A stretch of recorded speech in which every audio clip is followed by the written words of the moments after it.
그러면 우리 이제 신체 운동 건강부터 보도록 하시겠습니다. 자, 보시면 이제 동작 교육의 개념, 요 이제 갈라요. 그냥 책 보면서 말씀드릴게요. 자, 그래서 동작 교육의 역할을 강조하면서 동작을 위한 학습, 동작을 통한 학습, 이렇게 이제 두 가지를 이야기를 했는데, 자, 동작을 위한 교육이니까 동작이 주인공이겠죠. 동작을 위한 교육이니까. 자, 그래서 요거는 동작을 가르치는 교육이기 때문에 체육 교육하고 비슷한데, 요거는 이제 유아는 뭐 다 우리가 운동선수를 만들 건 아니지만 그래도 이제 그때 신체 발달이 중요하잖아요. 그러다 보니까 동작을 위한 교육도 중요해요. 자, 그리고 동작을 통한 교육은 뭐죠? 얘는 동작이 수단이고 교육이 주인공이에요. 그래서 동작을 수단 삼아 교육을 하는 거예요. 동작을 통한 교육. 자, 요거는 몸을 움직이면은 특히 유아 시기에는 몸을 잘 움직이고 막 이런 것이 온 모든 영역에 발달하고 관련이 있거든요. 신체 발달이 잘 되면 친구도 잘 사귀고 막 친구 중에서도 얘가 막 키도 크고 막 덩치도 크고 힘도 세고 이러면은 걔가 주인공 되고 막 이러잖아요. 자, 그래서 동작을 통해서 몸을 이제 움직이면서 전인 발달을 추구하는 목적을 갖고 있습니다. 전인 발달. 자, 그래서 다양한 동작을 시도하고 경험하게 하는 교육이 필요하다. 이렇게 볼 수 있고요. 자, 유아의 운동 적성 크게, 자, 요건 이제 잘 기억을 해주셔야 되겠죠. 그래서 근력, 지구력, 조정력, 순발력, 유연성, 이렇게 이제 나눠볼 수가 있습니다. 자, 근력이라고 하는 것은 무슨 뜻일까요? 요거 그대로 외우셔야 되겠죠. 근육이 한번 쫙 수축할 때 발휘될 수 있는 최대의 힘, 요걸 이야기하는 거예요. 자, 그래서 근력을 향상시킬 수 있는 운동에 얘도 좀 기억을 해주셔야 돼요. 뛰어넘기, 오르기, 밀기. 자, 이런 식으로 볼 수가 있습니다. 근육을 쫙 펴고 막 이런 것들이니까 힘주고 막 이런 거니까. 그 다음에 지구력. 지구력이라고 하는 것은 운동을 오랫동안 지속할 수 있는 능력이에요. 요거는 근지구력, 전신지구력. 이렇게 이제 두 가지로 나누어집니다. 자, 그래서 근지구력이라고 하는 것은 뭡니까? 근육이 오랜 시간 동안 계속 수축해서 막 견딜 수 있는 그런 능력이에요. 그리고 전신지구력은 막 격렬한 운동을 오랫동안 장시간 계속할 수 있는 그런 능력이 전신지구력이에요. 자, 그래서 요런 예를 보시면은 지구력을 향상시킬 수 있는 운동, 달리기, 매달리기, 팔굽혀펴기 뭐 이런 것들이 있습니다. 오래 달리기 하고 이러면은 전신 지구력 이런 것들이 향상되겠죠. 자, 그리고 조정력이 있습니다. 조정력이 좋으면 운동신경이 발달한 사람이에요. 자, 조정력의 종류에는 평형, 교치, 민첩성이 있습니다. 자, 평형성이라고 하는 것은 움직이거나 정지된 상태에서 균형을 쫙 유지하는 그런 능력이에요. 요거는 균형을 유지하려면 신체를 일정한 상태로 오랫동안 유지할 수 있어야 하고, 그다음에 이제 균형을 유지할 수 있으면은 뭐 이렇게 사고 같은 것도 잘 안 나는 거예요. 그렇죠? 위험을 좀 예방할 수가 있습니다. 자, 그다음에 교치성이 있어요. 교치성이 진짜로 이제 운동을 잘할 수 있는 능력인데, 요거는 감각 정보, 시각, 청각, 촉각 요런 감각 정보에 따라서 중추신경이 근육에 정확한 명령을 내려서 굉장히 정교하고 치밀한 운동을 할 수 있는 능력, 이렇게 볼 수가 있습니다. 요게 이제 교치성이에요. 자, 교치성을 향상시킬 수 있는 신체 활동이 얘는 보시면 줄 따라 걷기, 평균대 걷기 뭐 이런 게 있어요. 자, 그 다음에 이제 민첩성입니다. 민첩성. 자, 민첩성하고 순발력하고 선생님들이 많이 헷갈리기도 하는데, 자, 민첩성이라고 하는 것은 신체의 일부 또는 전체를 신속하게 방향을 촥촥촥 바꾸는 능력을 얘기하는 거예요. 자, 그래서 민첩성을 향상시킬 수 있는 그런 운동의 사례로는 지그재그 달리기, 촥촥 몸을 바꿔야 되잖아요. 얼음놀이, 공피하기, 징검다리 건너기 뭐 이런 게 있습니다.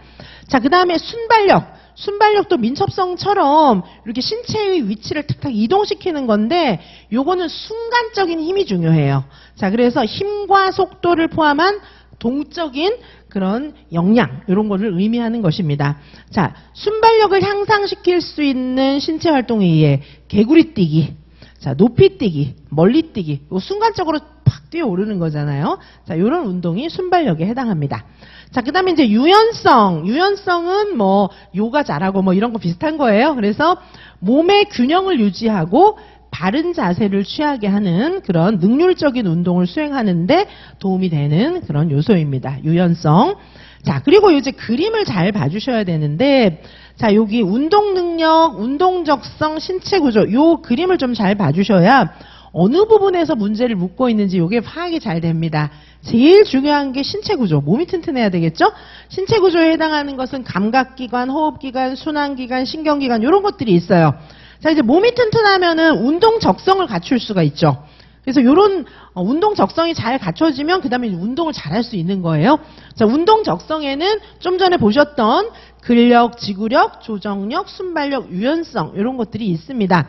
자, 그리고 이제 운동 적성까지 잘 갖춰줬으면 운동 능력을 이제 본격적으로 막 길러 나갈 수가 있어요. 운동 능력은 기본 동작 능력과 지각 운동 능력 이렇게 두 가지로 나눠볼 수가 있습니다.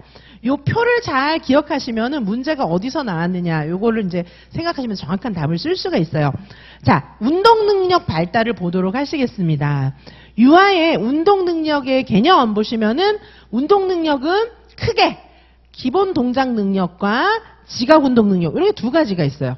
자, 운동 능력은 두 가지입니다. 그렇죠? 기본 동작 능력과 지각 운동 능력 이렇게 두 가지로 구분이 돼요. 자, 기본 동작 능력, 기본 동작은 안정, 이동, 조작 동작으로 나눠질 수가 있고요. 자, 지각 운동 능력의 요소는 이제 여러 가지가 있어요. 신체, 공간, 방향, 시간, 무게 뭐 이런 걸 지각하는 능력이 있습니다. 자, 그래서 기본 동작 능력의 요소 보시면 안정 동작이 있죠. 안정 동작은 균형 동작, 비이동 동작 뭐 이런 용어로 같이 쓰고 있어요. 자, 안정 동작의 안에는 뭐 여러 가지 그냥 안 움직이는 거죠. 사실은 다리를 안 띄고 가만 서 있는 건데 약간 다리를 띄는 동작도 있기는 있어요. 구르기 같은 거. 그런 거는 이제 몸의 균형을 유지하는 동작이기 때문이에요. 그래서 예를 들면은 뭐 구부리기, 뻗기, 뭐 꼬기, 돌리기 뭐 이런 내용들이 나와 있습니다. 자, 그 다음에 이동 동작이 있어요. 이동 동작은 다리를 떼고 막 이렇게 뛰어다니고 막 이런 거예요. 자, 걷기, 달리기, 뭐 엎드려 기기, 뛰어넘기, 오르기 뭐 이런 종류들이 있습니다. 자, 그 다음에 조작 동작이 있죠. 조작 동작은 주로 이제 공이나 리본이나 이런 거 가지고 물체를 활용해서 하는 동작들이 들어있어요. 던지기, 받기, 차기, 뭐 밀기, 당기기, 들어 올리기 뭐 이런 것들이 있습니다. 여기 이제 조작 동작에 해당을 합니다. 자, 그 다음에 지각 운동 능력의 개념적인 요소 보시면은 먼저 신체 지각이 있어요. 자, 신체 지각은 몸에 대해서 이제 아이들이 지각할 수 있도록 해주는 거죠. 신체의 명칭, 신체 모양, 신체 표면 뭐 이런 하위 주제들로 활동을 해볼 수가 있습니다. 자, 그 다음에 공간 지각. 공간 지각은 장소, 자기 공간, 일반 공간이 있어요. 그렇죠? 자, 그리고 높이. 높이는 높게, 낮게, 중간 높이로 뭐 이런 것들이 있습니다. 자, 방향은 앞, 뒤, 옆, 위, 아래 뭐 이런 거예요. 자, 그리고 범위는 크게, 작게, 넓게, 좁게, 중간으로 뭐 이런 게 있고요. 그 다음에 바닥 모양, 요거 이제 바닥 경로 이렇게 볼 수가 있죠. 그래서 곡선, 직선, 지그재그 이렇게 볼 수가 있습니다. 자, 공간 지각에서 이제 장소 중에서 자기 공간과 일반 공간, 요거 이제 시험에 좀 많이 나왔었죠, 그렇죠?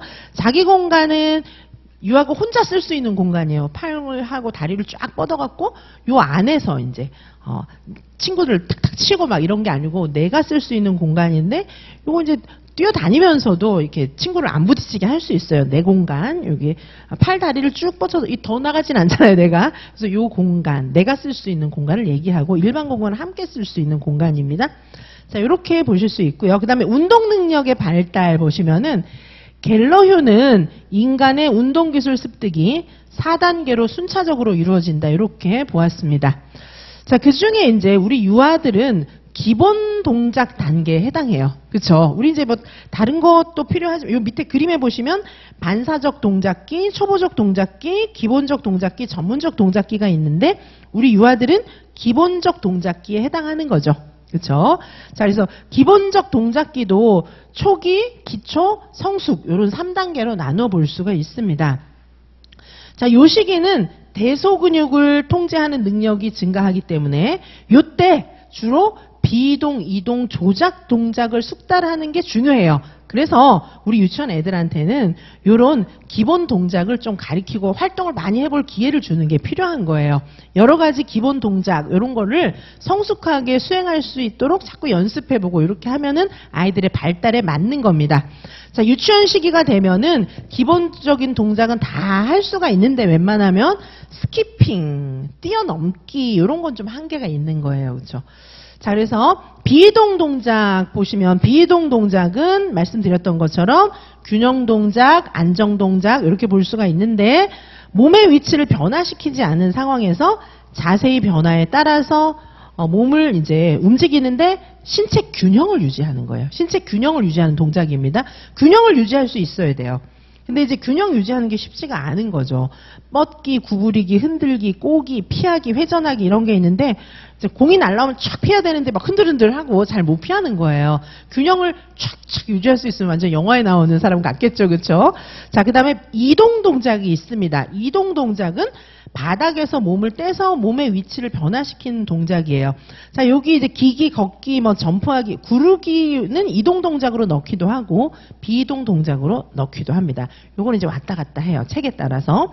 자, 그리고 이제 조작 동작이 있습니다. 조작 동작은 손이나 발 또는 그 밖의 신체 일부분을 사용해서 사물에 힘을 가해서 밀거나 사물로부터 힘을 받는 동작, 사물에 힘을 주거나 사물로부터 힘을 받는 동작 이렇게 볼 수가 있습니다. 주로 뭐 이제 공 가지고 하는 동작들이 여기 많이 해당합니다. 자, 그래서 갤러휴의 운동 능력 발달 단계 정리한 거 이제 다시 보시면은 우리 유치원 애들은 기본 동작기에 해당한다. 이때는 대소근육을 통제하는 능력이 증가한다. 이동, 비이동, 조작 동작 이런 걸 숙달하는 게 좋고 이 시기에 거의 웬만한 동작은 다 할 수 있다. 이렇게 이제 보시면 되겠습니다. 잘 안 되는 건 스키핑. 애들한테 스키핑 자꾸 하라 그러면 안 되겠죠, 그렇죠? 자, 그다음에 동작의 구성 요소 보도록 하시겠습니다. 자, 라반의 움직임의 구성 요소가 있고 자, 그 밑에 보시면은요, 라반 이외에 다른 학자들이 분류해 놓은 것이 있어요. 자, 라반을 먼저 좀 보시면은 신체 동작, 시간, 힘, 흐름, 관계 이렇게 나누어 놨어요. 그렇죠? 그래서 아까 이제 본 내용하고 조금 비슷합니다. 여기 보시면은 움직임의 구성 요소, 여기 지각 운동 요소에서 본 거랑 좀 비슷해요. 지각 운동 능력 본 거랑. 그래서 신체 보시면 신체 전체, 신체 부분, 신체 활용, 신체 모양 이런 게 있어요. 자, 움직임을 이제 구성할 때 이런 요소를 생각하면서 움직임을 만들어 볼 수가 있는 거예요. 그다음에 공간. 자, 공간도 인식하면서 이제 동작을 만들어 볼 수가 있겠죠. 장소, 방향, 높낮이, 범위, 경로 이런 게 있고요. 시간. 자, 우리 동작을 만들 때 속도감을 가지고 자, 빠르게 달려보세요, 느리게 달려보세요 이런 거 할 수 있잖아요. 이게 이제 속도에 관한 것이고 그다음에 가속과 감속이 있습니다. 가속은 점점점 빠르게, 감속은 점점점 느리게 이런 거고요. 그다음에 리듬, 자, 리듬감을 느끼게, 리듬을 타야 애들이 막 이렇게 율동도 하고 막 이렇게 동작도 만들어보고 이렇게 하잖아요. 리듬이 있습니다. 자, 그다음에 힘 혹은 무게 이런 게 있어요. 자, 퍼셀은 시간, 힘, 흐름 요 세 가지를 노력 요소로 보았어요. 그래서 노력을 들이는 거잖아요. 그렇죠? 자, 뭐 정의는 같아요. 정의는 같지만 다른 건 다 같은데 요 시간, 힘, 흐름 요 세 가지를 묶어서 노력의 요소로 보았습니다. 자, 그래서 힘, 무게 요거는 이제 힘의 강약, 힘의 질 이렇게 볼 수가 있어요. 자, 힘의 질은 이제 힘이 이제 점점 변한다는 뜻이에요. 힘의 질은 힘이 변화한다 이런 의미를 갖고 있습니다. 점점 강하게, 점점 약하게 이렇게 변화한다는 거예요. 이게 힘의 질입니다. 자, 힘을 많이 주려면 막 노력을 많이 해야 되잖아요. 힘을 조금 주는 것도 되게 노력을 해야 돼요. 그래서 이게 노력 요소로 볼 수가 있는 거죠. 이런 것들이. 자, 그리고 흐름은 연속적인 흐름, 계속 이렇게 몸을 움직이거나 뭐 이런 거, 여기 연속 흐름. 한정 흐름은 뚝뚝 끊긴다든가, 딱 멈춘, 뭐 이런 거라든가, 자, 이런 것들이 이제 한정 흐름이에요. 흐름이고요. 자, 그 다음에 이제 관계가 있습니다. 관계는 사람과의 관계, 사물과의 관계, 이렇게 나눠볼 수가 있습니다. 자, 보시면 이제 일단 라반을 먼저 외워두시고요. 라반을 외워두시고, 그 외에 딴 사람들은 거의 비슷한데, 퍼셀하고 슬래터 같은 경우는 신체 공간 노력 관계, 이렇게 나누었습니다. 학자별로 이제 한번 보시면 되겠습니다. 자, 그 다음에 동작교육의 교수학습 이론 보시면은, 먼저 성숙주의 교수학습 이론이 있습니다. 자, 성숙주의는 뭐 어떤 거예요? 유아가 느끼는 내적인 감정이나 유아의 발달 단계 이런 거에 맞추어서 교육을 하는 게 바람직하다는 그런 생각을 갖고 있기 때문에 여기는 교사가 유아의 감정을 중요하게 생각하는 거예요. 그죠? 유아를 되게 먼저 얘가 어떤 단계에 놓여 있지? 이런 걸 보면서 얘한테 맞게 유아의 감정을 중요하게 생각하는 거예요. 얘가 재밌어 하는 거, 이런 거에 이제 초점을 맞추는 거죠. 이게 성숙주의 교수학습 이론이고요. 발달 단계에 맞춰주는 거예요. 자, 그 다음에 행동주의 교수학습 이론은 이제 행동주의로 하는 것은 보통 이제 측정 가능한 행동. 이제 내면적인 거 이런 거 말고 이제 행동주의는 측정에 굉장히 중요한 포커스를 주기 때문에 측정 가능한 행동. 행동주의자들은 뭐든지 측정하려고 그랬어요. 정확하게 측정하고 목표도 굉장히 정확하게 세우고 다음 단계로 발달도 세부적으로 계획을 짜고 뭐 이렇게 했기 때문에. 자, 그 다음에 구성주의. 자, 구성주의 교수학습 이론 보시면 유아가 환경 속에서 인지적, 정의적으로 상호작용하는 거. 유아가 상호작용하면서 스스로 터득하는 거. 이런 걸 중요하게 생각하는 것이 구성주의적인 이론입니다. 그 다음에 이제 문화맥락 교수학습 이론이 있는데 문화와 이제 학습자가 처해 있는 맥락, 환경, 문화와 환경 이런 것들을 중요하게 생각하고 있는 것이 문화맥락 교수학습 이론인데 요거는 이제 크게 비고츠키와 브룬펜브레너 이렇게 두 가지로 나눠서 살펴볼 수가 있습니다. 비고츠키 이론에 기초한 문화맥락주의 요 경우에는 교사의 역할은 문화적, 역사적 맥락의 환경을 제공해 줘야 된다. 예를 들면 우리나라 애들이 이제 무용 만드는 거랑 이제 마당놀이 같은 거 보고 무용 만드는 거랑 이제 서양 애들이 백조의 호수 이런 거 보고 무용 만드는 거랑 좀 다르겠죠, 그렇죠? 예를 들면 서양 애들이 우리나라 마당놀이 보고 마당놀이 만드는 거랑 동작 만드는 거랑 그다음에 우리나라 애들이 또 백조의 호수 보고 동작 만드는 거랑 차이가 있는 거예요. 그래서 이 동작 교육을 할 때 문화 맥락 이런 것들을 고려해서 동작 활동을 할 필요가 있다는 겁니다. 자, 교사의 역할은 문화적, 역사적 맥락에 맞는 그런 환경을 제공해 주는 것이고 그리고 이제 혼합 연령 구성을 이야기하고 있습니다. 비고츠키는. 자, 그래서 유아와 유아 사이의 문제 해결을 위한 협동학습, 소집단 프로젝트 이런 것들을 같이 하면서 서로 비계의 역할을 해줄 수 있도록 해주는 거예요. 협동학습, 프로젝트 학습 이런 것들은 비고츠키가 굉장히 선호하는 방법이에요. 같이 상호작용할 수 있기 때문에. 자, 효과적인 비계 설정 방법. 선생님의 역할은 역시 비계를 해주는 역할입니다. 모델링 해줄 수 있어요. 교사가 시연을 보여주고 동작을 따라하게끔. 그 다음에 소리내어 생각하기. 동작을 오른쪽, 왼쪽, 앞, 뒤, 하나, 둘 이렇게 소리내어서 움직이면 아무래도 비계가 되죠. 그런 것들이. 자, 그 다음에 질문하기. 교사가 질문하는 거예요. 발이 그렇게 하는 게 맞니? 그 고양이, 거기서 고양이처럼 하면 되겠네? 이렇게 힌트도 주고 질문하고 이렇게 할 수가 있습니다. 그 다음에 활동 자료 조정하기. 예를 들면 뜀틀 같은 거 넘을 때 한 단계 더 높여준다든지 이런 식으로 해서 자료를 조정해주면 이제 좀 더 도전적인 동작을 해볼 수가 있습니다. 자, 브론펜브레너의 인간 생태학적 상호작용 이론이 있는데, 자, 여기서는 인간이 환경에 굉장히 영향을 많이 받잖아요. 그렇죠? 그래서 직접적인 환경, 조금 이제 멀리 떨어져 있는 환경, 이런 거를 고려하면서 유아들하고 같이 활동을 해봐야 된다. 이렇게 생각을 해볼 수가 있습니다. 자, 그 다음에 이제 요게 동작교육의 교수학습 이론들이었고요. 성숙주의, 행동주의, 구성주의, 문화맥락, 이렇게 볼 수가 있고. 자, 그 다음에 동작교육의 교수학습 방법이에요. 요거는 이제 가르치는 방법에 대해서 이야기하고 있는 것이 교수학습 방법입니다. 첫 번째는 직접적 지시적 교수 방법이 있어요. 요거는 교사 중심으로 교사가 말 그대로 직접 가르치는 거예요. 지시하면서 직접 가르치는 방법입니다. 과제 중심적으로. 자, 그리고 이제 간접적 교수 방법 있어요. 간접적 교수 방법은 크게 안내 발견적, 탐색적 이렇게 나눠볼 수가 있습니다. 자, 안내 발견적 교수 방법은 당연히 간접적이겠죠. 안내를 해주고 애가 발견할 수 있게 해주는 거예요. 자, 유아가 그런데 수렴적인 문제 해결을 하는 겁니다.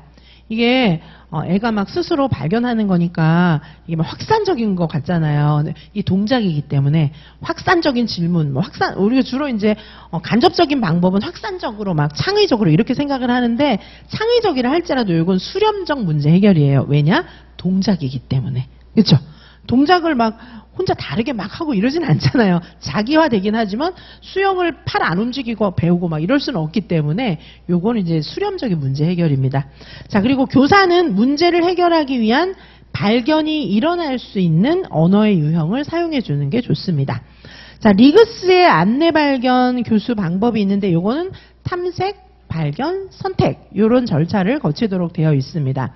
자, 안내 발견적 교수 방법의 장점은 문제 해결력과 비판적 사고 기술이 증진되고 자신감도 생기고 심리적인 안정감도 가질 수 있어요. 왜냐하면 이제 내가 막 해보면은 막 이렇게 절차를 따라서 막 이렇게 막 뛰어다니지 않아도 되잖아요. 좀 나의 페이스대로 갈 수가 있잖아요.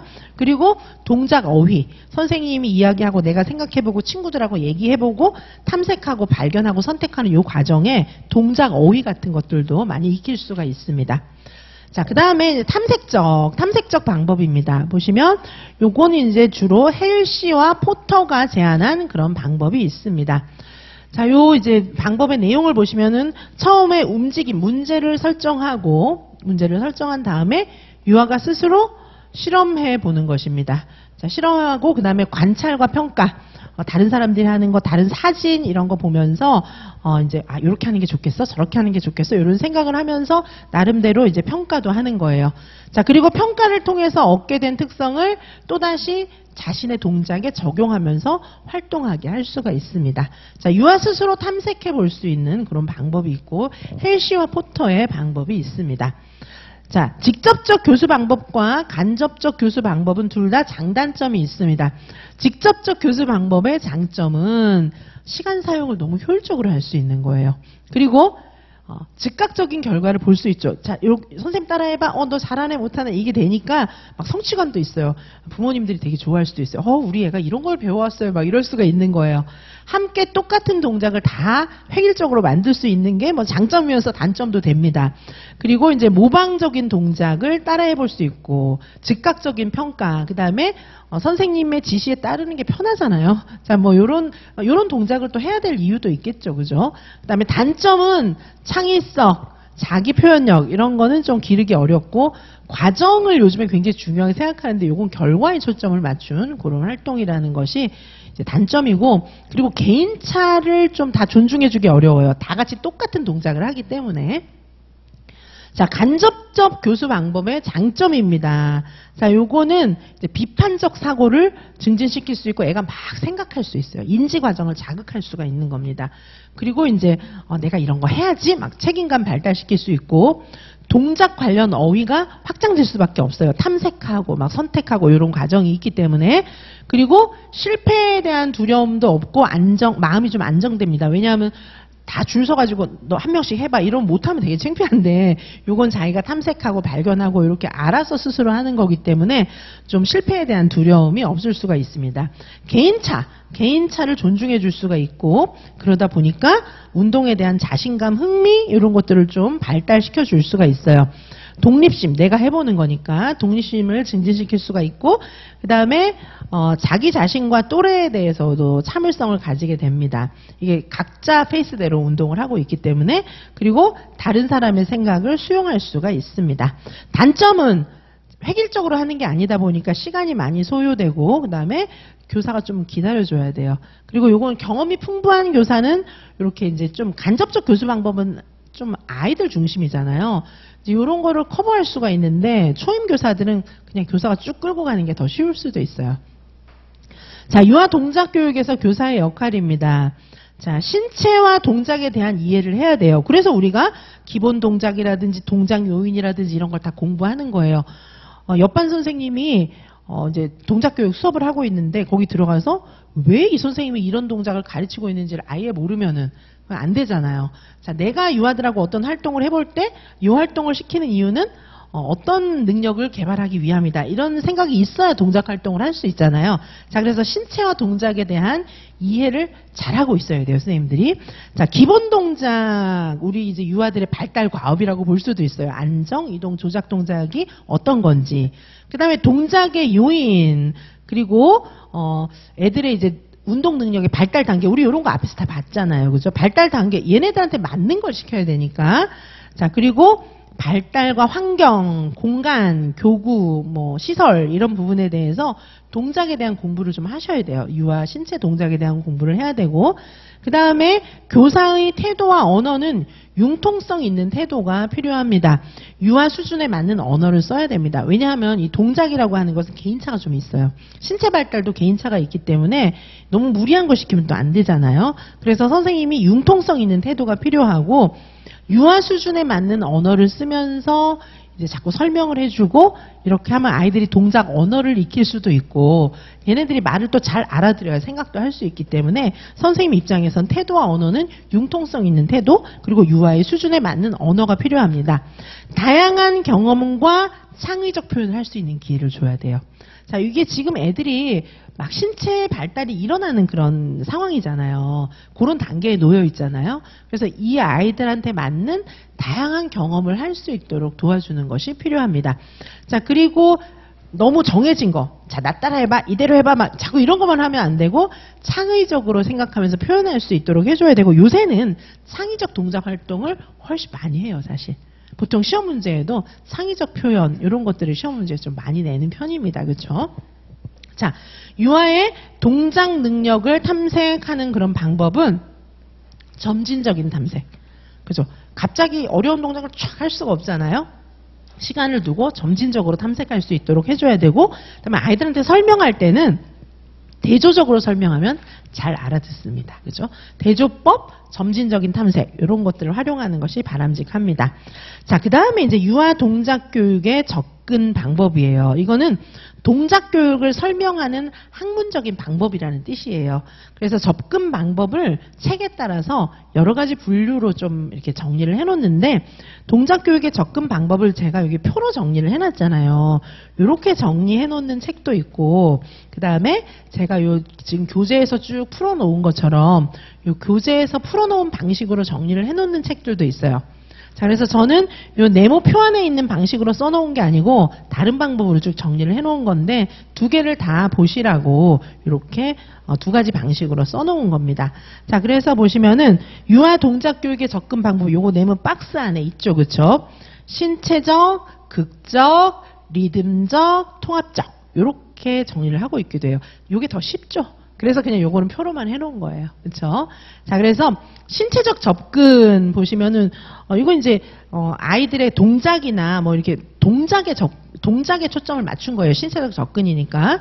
여기서는 갈라휴의 개념적 동작 교수법, 그리고 길리옴의 문제 해결식 동작 교수법, 이렇게 볼 수도 있어요. 그렇죠? 그 다음에 이제 극적 접근은 대체로 좀 창의적인 거예요. 그렇죠? 창의적인 활동들입니다. 리츠의 동작 교수법이 있고, 그 다음에 에머슨 레이의 상상 환상 중심 동작 교수법이 있습니다. 자, 그리고 이제 리듬, 막 이렇게 음악 틀어놓고 춤추는 거 비슷한 거예요. 그렇죠? 리듬이 중요한 거, 리듬적 교수법이 있는데, 요거는 와이카트의 리듬적 동작 교수법, 그 다음에 브라운의 리듬 중심 동작 교수법, 또 몬슈어, 코헨, 린델의 음률 중심 동작 교수법이 있습니다. 그리고 이제 진짜 통합적인 게 있는데, 통합적인 건 뭐 그렇게 어렵진 않아요. 슬래터의 기초 응용 통합 교수법이 있고, 카츠와 차드의 프로젝트 통합 교수법이 있습니다. 자, 이런 분류는 이제 신체 극 리듬 통합 이렇게 이제 하나 좀 묶어서 볼 수가 있고, 그다음에 이제 다른 방법을 좀 보도록 하시겠습니다. 자, 주제 중심 접근 방법이 있어요. 주제라고 하는 것은 크게 동작의 주제를 얘기하는 거잖아요. 주제는 동작 주제와 문화 주제가 있어요. 자, 주제를 뭘로 잡느냐에 따라서 이제 그 동작 교육을 보는 입장을 좀 나눠볼 수가 있다는 겁니다. 주제 중심 접근은 동작 주제와 문화 주제 이렇게 나눌 수가 있어요.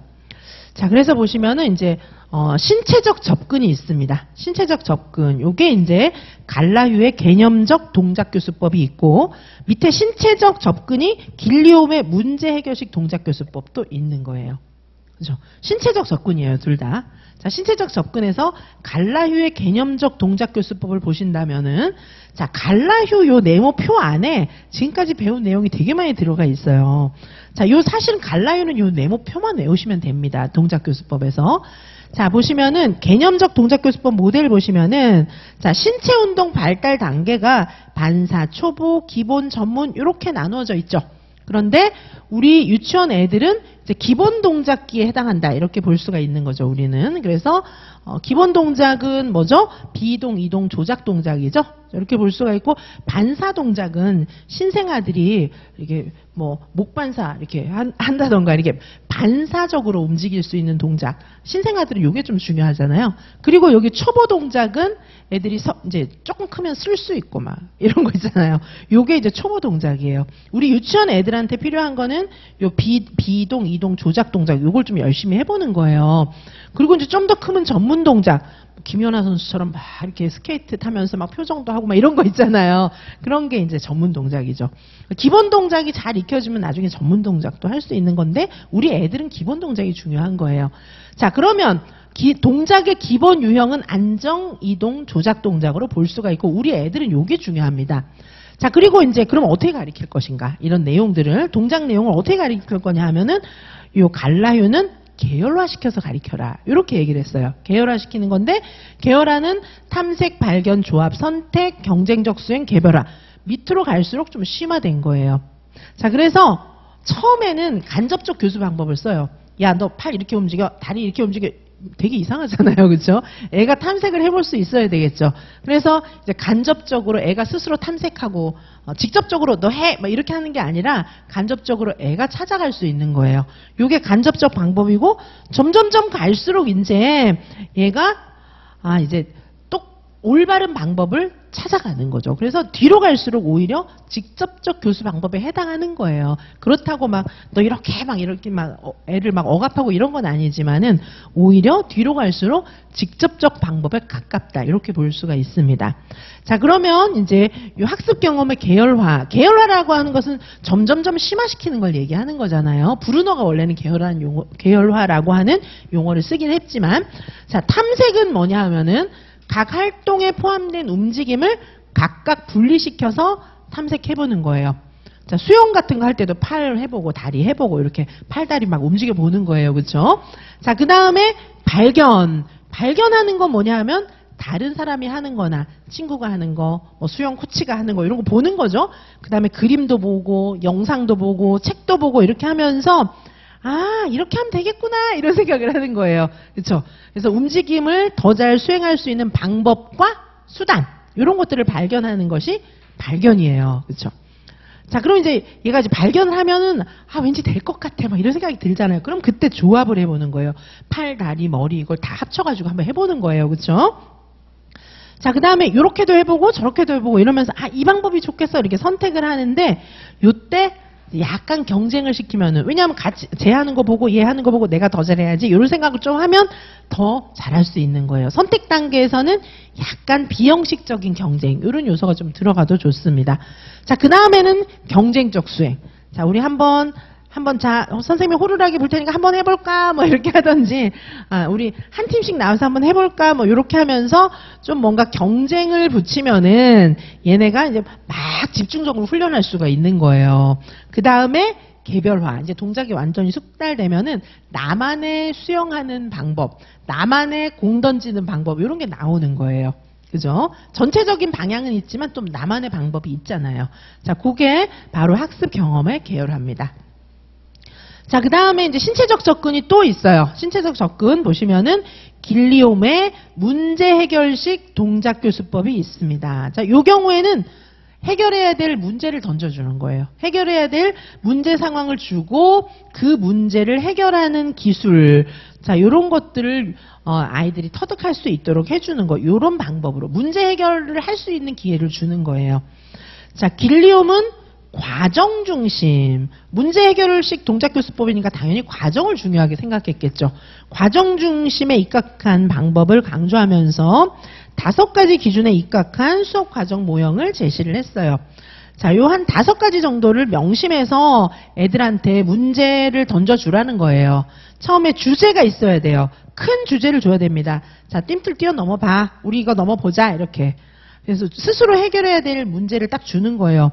근데 띰틀 막 높은 거 턱 갖다 주면 애들이 할 수 있어요? 안 되잖아요. 크게 주제를 줬으면 이제 뭔가 작은 문제를 조금 나눠줘야 되겠죠. 보조 문제.